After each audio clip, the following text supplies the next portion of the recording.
What is up, guys, and welcome back to a brand new video. Today we've got some major news on F1 2017. We've got gameplay, we've got just career mode details, so much stuff to talk about for you guys. So let's just get straight into it. So basically Lee Mather, who is the head designer of the Formula 1 game for Codemasters, went over to E3 with the lead handling designer David Greco, and Lee was on a interview or a live stream with Square Enix, and he just talked about the game while driving it himself. So we're going to take some gameplay from that.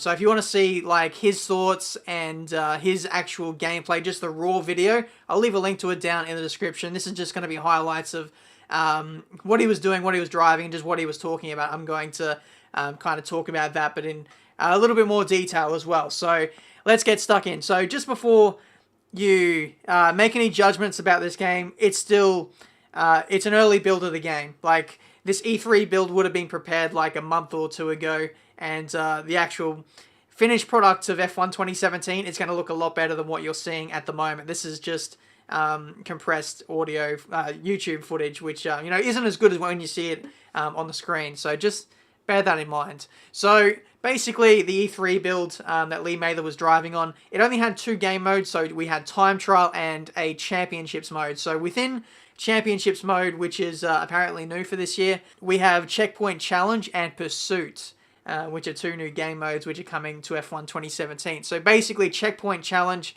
is you're on a track, and it's basically like a time attack kind of thing. So you might be given 30 seconds to drive around Monza, and you got to get to the first sector within 30 seconds, and then if you beat that target time, you get more time added on, and you keep going until you run out of time, and I guess you get a score, and that's checkpoint challenge. I think it's been in racing games forever, so that's one element that has been added to F1 2017, which is awesome.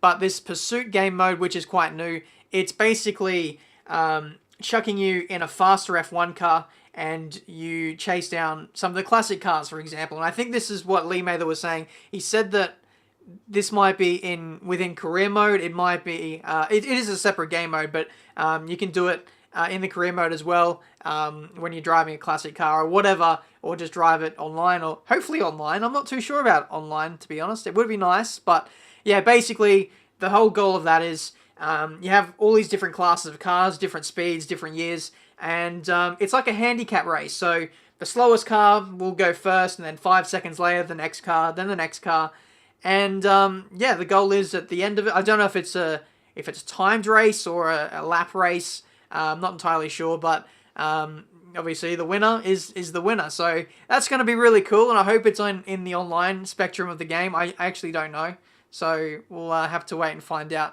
about that. But going back to the E3 build of the game, what we had on offer was Italy. In terms of the track, we had Bahrain. We had the Bahrain short layout. Yeah, in case you don't know, we have short layouts. What was that? We have short layouts on F1 2017, so you can change out the design of the circuit. Not change up, but you can just do shorter versions if you get bored of doing the long way around Bahrain. So we got the two Bahrain layouts. We have USA short and USA long as well, which you guys come to enjoy. So those are the tracks that are in the E3 build, and you might see more gameplay surface on YouTube. So hopefully we'll get some more footage of Bahrain in the short edition. I believe you just turn off of the first corner and you just cut into the middle sector at that back straight, which runs parallel with the start-finish straight, just after the triple left-hander, which you see in F1 2016. So in terms of, I'll actually talk about the handling, because some of you guys might be new, you might not know what the cars are going to be like. Basically, they're so much faster, there's so much grip. I feel like laterally, no, when you're like trying to, you know, exit off a corner, it's so much less wheel spin, just because there's so much more mechanical grip. And I feel like possibly new players or people who are switching on to no traction control for the first time might find that a welcome change. But for me, used to no assists, losing the back end, at least in a straight line, it wasn't too much of an issue. You do have oversteer here and there, so that is a challenge as well. But yeah, the cars are so involving to drive, so much faster, so much downforce, and the force feedback on a wheel is so strong, at least in the base settings, like everything at 100. It's it'll rip your arms off. I'll say that much. If you go onto the grass or something, or get a tank slapper, it is quite mental.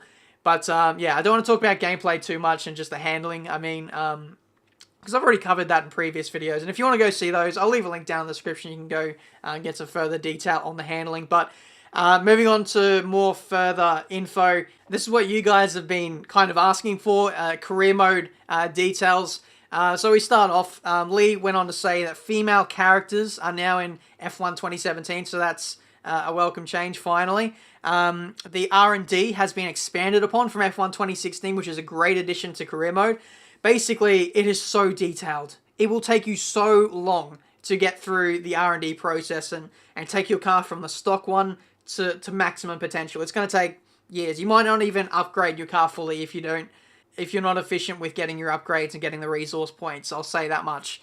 But now you can have failed upgrades as well. So early on in your career mode, you'll notice you'll put time and effort into getting upgrades, and they just might fail on you. So that's going to be frustrating, but also very realistic, because the F1 teams go through that week in, week out. It also takes longer for upgrades to be applied to the car, so instead of putting an upgrade on the car at Monaco and then turning up to the next race in Canada, the upgrade would be on the car. Now it would take like 3 race meetings or 3 weeks. Can't remember what the stipulation was. But either way, it's going to take you longer to get upgrades on the car. And there are elements to the R&D tree which you can improve to bring down that transition time of building the part and then getting it on the car. So all these factors add to the length of time it takes to go from a bottom team all the way to the top. So yeah, that was one major flaw with F1 2016, is I took the manor from Season 1, Race 1, absolute dead last, to Championship winner in Season 2. So you won't be doing that anymore, especially now that manor isn't in the game.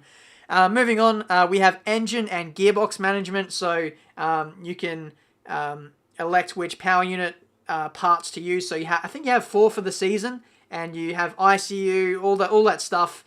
There's like 4 or 5 different components, and you'll get a percentage reading on how much it's wearing out and above a certain percentile, and then you'll get a performance drop off, and then after a critical performance percentile, you might get a straight up failure. So it's important to keep on top of that. I think you can delegate to the team, say, hey, take care of this for me, maybe if you're on an easier difficulty. I can't quite remember.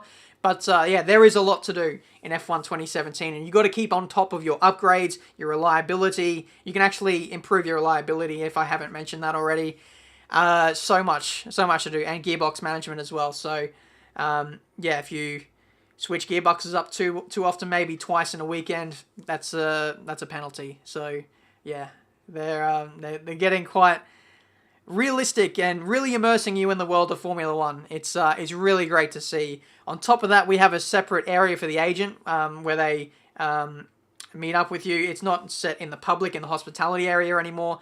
Lee Mather says that it would be quite odd to be fired in the public of Christian Horner and all their celebrities and whoever else they've got in the areas with them.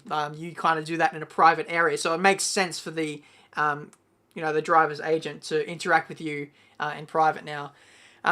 Classic cars are in career mode. I pretty much mentioned that at the start of the video and in my previous ones through invitational events. So like I said, possibly doing like the checkpoint challenge and the pursuit challenges and possibly other challenges we don't know about just yet. But yeah, there's a guy that you meet up 4 or 5 races into the season, maybe more, and he says, hey, would you like to drive some of my classic Formula 1 cars? And it's going to be really good to break up that regularity of just going from race weekend to race weekend, then to just go and do something fun, no pressure, and just see how you go. So I'm really looking forward to trying out all the classic cars in F1 2017. Lee Mather also said that the McLaren MP4 will have H-pattern support for your wheels. So if you've got, I think there's a Thrustmaster H-pattern gearbox. I don't have it personally, but if you have that, you can use that instead of using the flappy paddles that I have just here.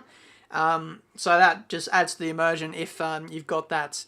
Now, online, nothing too much coming in the way of online. I think that they're saving that kind of for later on in the year, closer to release. But all we know so far is everyone can use the same classic car. So you can basically run 20 Ferrari F2007s if you so wish. So there's going to be potentially leagues just based on classic cars. So that is absolutely awesome.